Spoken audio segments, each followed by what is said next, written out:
Nigeria में दरिया में कश्ती उलटने से 100 से ज़ायद अफराद हलाक हो गए।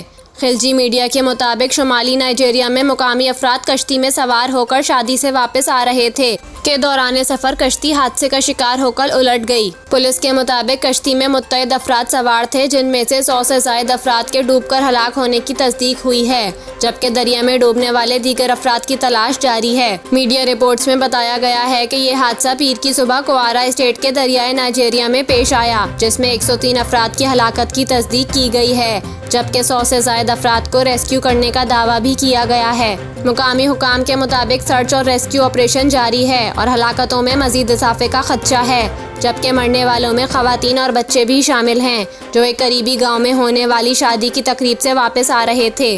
हुकाम का कहना है कि हादसा मुकामी वक्त के मुताबिक रात 3 बजे पेश आया और रात के अंधेरे की वजह से हादसे का इल्म ना होने की वजह से ज़्यादा हलाकतें हुई।